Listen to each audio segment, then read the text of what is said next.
Hello, এই পুরনো বই খাতাগুলো ওজন করো। কি পড়লো আছে সব এগুলো? লিয়ে আয়। ওরে সালা, এতগুলা টাকা! এই যে পুরা বান্ডেলকে বান্ডেল টাকা। বৌদি দেখার আগে সরি ফেলি। এই যে দাদা, ঘরে আর কিছু নেই, গোটা ঘর খুঁজে ওই গোটা বইই ছিল, ওইগুলাই তুমি ওজন করো। আচ্ছা ঠিক আছে বৌদি, তুমি এখন বলো এই বইগুলাই ক টাকা নিবে? ক টাকা আবার দিবে? সব জায়গায় য টাকা করে কেজি দাও, আমাকেও ত টাকাই দিবে। প্রয়োজনে আরো বেশি টাকা দিয়ে আমি এই বইগুলা নিয়ে যাব। এর ভেতরে বান্ডেলকে বান্ডেল টাকা সব। কি গো দাদা, চুপ করে আছো কেন? ক টাকা করে দিবে বলো। না বৌদি, কিছু না। ওই বলছিলাম কি, এই কটার বই ক টাকার হবে, ওজন করার আর দরকার নেই। তুমি ক টাকা নিবে বলো, তোমাকে আমি দিয়ে দিচ্ছি। ওজন করবে নি মানে?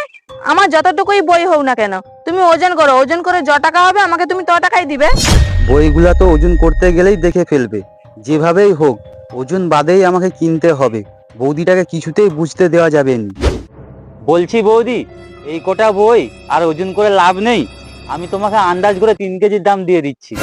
কি ব্যাপার, 1 কেজিও হবে নি বইগুলা, 3 কেজির দাম দিবে বলতিছে। সুযোগ হাতছাড়া করা যাবে না।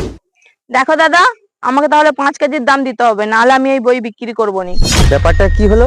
এই বৌদি আবার কোন সুযোগে সদ্ব্যবহার করতেছে? ও বৌদি, তুমি কি বলছো? এখানে তো 1 কেজি বইও হবে নি, তোমাকে আমি 5 কেজির দাম দেবো কি করে বলো?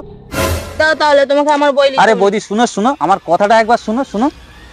বৌদিটা যা বলে তাই শুনি, না হলে সুযোগ হাতছাড়া হয়ে যাবে। জীবনে একবারই সুযোগ আসে। কি গো দাদা, চুপ করে আছো কেন?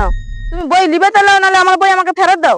বলছি কি বৌদি, আমি তোমাকে হিসাব করে ওই 5 কেজির দামটাই দিয়ে দিচ্ছি। তোমার তাহলে 5 কেজির দাম 100 টাকা হচ্ছে, হ্যাঁ? এই লাও তোমার 5 কেজির দাম। এই 50, এই 50, 100, এই লাও। ঠিক আছে। ঠিক আছে। তুই 100 টাকা নিয়ে কি করবি?